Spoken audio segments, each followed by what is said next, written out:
Student welcome to this video. चलिए प्रश्न देखते हैं। राजनीति विज्ञान के लिए बहुत इंपॉर्टेंट द्विध्रुवीयता का क्या अर्थ है। ठीक है, सभी प्रश्नों को कंप्लीट कर लेना है। आपके चैप्टर वाइज प्रश्न नहीं है और ब्लूप्रिंट के आधार पर है। ठीक है, तो सभी प्रश्नों को अच्छे से कंप्लीट करना बहुत ज़्यादा इंपॉर्टेंट है। और देखिए इसमें अथवा लिखा है, लेकिन आपको जरूर करना है, क्योंकि आपके जो यूनिट्स हैं एक ही यूनिट से हैं, इसलिए इसमें अथवा लिख दिया है। लेकिन वैसे आपको दोनों ही करने हैं। हो सकता है आपका अथवा वाला ये प्रश्न आ जाए और दूसरा आ जाए इसके अथवा में, तो वो आपसे बन जाएगा, इसलिए आपको दोनों ही करके रखने। सोवियत संघ के विघटन के कोई 2 कारण लिखिए। ठीक है, उसके बाद देखिए आतंकवाद किसे कहते हैं, बहुत इंपॉर्टेंट प्रश्न है। आतंकवाद क्या होता है, सुरक्षा क्या है। ठीक है, उसके बाद अगला प्रश्न है नियोजन का अर्थ एवं कोई 2 उद्देश्य लिखिए। ठीक है, योजना आयोग के कार्य लिखिए। ठीक है, तो इस प्रकार से आपके यहाँ तक प्रश्न हो जाते हैं। अगला देखते हैं। अगला प्रश्न देखिए, अब 9वां प्रश्न पूछा गया है इसमें। ठीक है, 9वां प्रश्न इसमें उस पर मत जाइए, इसके अंकन पर, ठीक है, क्रमांक पर आप प्रश्न को कंप्लीट कर लिए। विश्व बंधुत्व से क्या समझते हैं। ठीक है, पंचशील सिद्धांत क्या है, बहुत इंपॉर्टेंट VVIMP क्वेश्चन। ठीक है, जय जवान जय किसान का नारा किसने दिया था।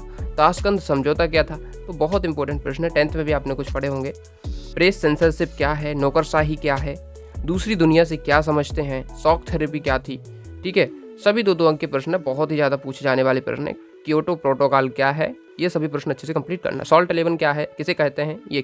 ठीक है, हरित क्रांति क्या है, बहुत इंपॉर्टेंट। ऑपरेशन फ्लड को किसे कहते, मतलब क्या होती है ऑपरेशन फ्लड। ठीक है, दुग्ध उत्पादन में वृद्धि जो होती है।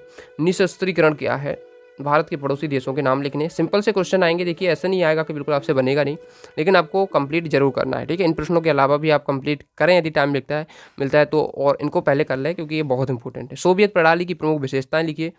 उसके बाद सोवियत प्रणाली के कोई 3 दोष लिखिए। आसियान संगठन के उद्देश्य क्या है और खुले द्वार की नीति को समझाना है।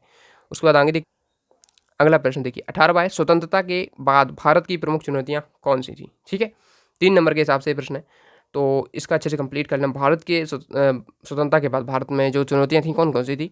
भारत विभाजन के प्रमुख कारण लिखना था। लोकतांत्रिक व्यवस्था का संकट क्या होता है समझाइए। ठीक है, 42वां संविधान संशोधन क्या है। ठीक है, सभी प्रश्न एक एक इंपॉर्टेंट हैं, एक भी प्रश्न नहीं छोड़िएगा क्योंकि सभी ये सिलेक्टिव प्रश्न है।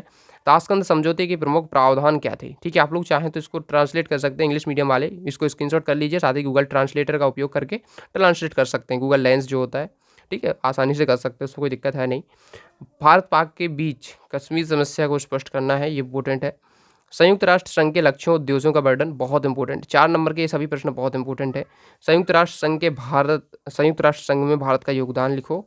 और उसके बाद देखिए भारत की परमाणु नीति पर प्रकाश डालिए। ठीक है, भारत की विदेश नीति का आधार क्या है समझाइए। गुट निरपेक्षता की नीति के प्रमुख उद्देश्य क्या है और भारत की विदेश नीति को प्रभावित करने वाले तत्वों की व्याख्या कीजिए। तो इस प्रकार से हमने राजनीति विज्ञान के बहुत इंपॉर्टेंट प्रश्न देखे। तो इस प्रकार से आप लोग टेलीग्राम को ज्वाइन कर लीजिए, वहाँ पर PDF इसका मिल जाएगा। थैंक्स फॉर वॉचिंग, मिलते हैं नेक्स्ट।